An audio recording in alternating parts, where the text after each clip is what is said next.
이재명 당선인에 대한 미국 트럼프 행정부의 축하 메시지 곧 나올 것으로 보입니다. 네, 이 후보의 당선을 긴급 뉴스로 타전한 외신들은 새 정부의 외교와 대북 정책에 주목하고 있는데요. 워싱턴 연결해서 자세히 알아보도록 하겠습니다. 권준기 특파원, 한국 대선 결과에 대한 백악관의 반응 아직 나오지 않았습니까?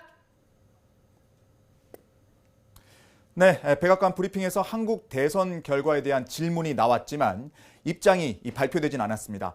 캐롤라인 레빗 대변인은 백악관의 반응이 있을 거라며 이 브리핑 자료를 뒤졌지만 나오지 않자 곧 입장을 알려주겠다고 말했습니다.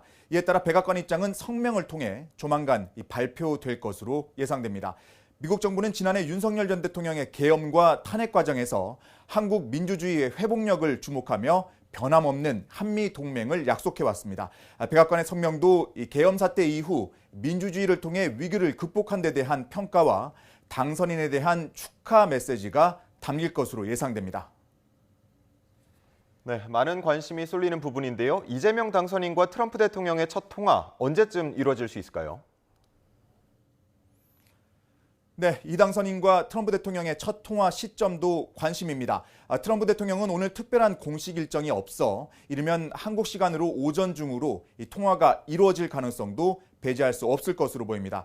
하지만 일부에서는 취임 직후보다는 오후 늦게 미국 시간으로는 오늘 밤이나 내일 아침에 첫 통화가 이루어질 거란 관측도 나오고 있습니다.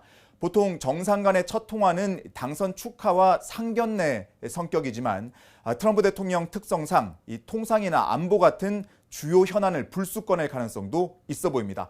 특히 백악관은 오늘 무역 협상을 진행하고 있는 모든 국가에 4일까지 최상의 제한을 제시하라는 서한을 보냈다고 밝혀 트럼프 대통령이 관세 협상과 관련해 어떤 메시지를 던질지 주목됩니다. 외신들의 반응은 어떻게 나오고 있습니까? 네, 미국 주요 언론들은 이번 대선이 윤 전 대통령 계엄에 대한 심판이었다고 평가하고 있습니다. 뉴욕타임스는 윤 전 대통령과 국민의힘에 대한 분노의 물결을 타고 이재명 후보가 승리했다고 보도했습니다. AP와 AFP 등 통신사들은 거의 30년 만에 최고 투표율을 기록한 선거로 몇 달간 이어진 정치적 혼란에 마침표를 찍게 됐다고 평가했습니다.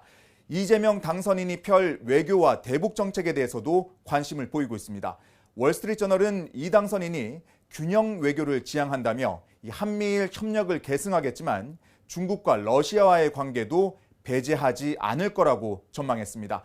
뉴욕타임스도 이 당선인이 좀 더 균형 잡힌 외교를 추구한다며 국가 안보의 기반으로 한미 동맹을 유지하면서 동시에 경색된 중국, 북한과의 관계를 개선하겠다고 약속했다고 전했습니다. 지금까지 워싱턴에서 전해드렸습니다.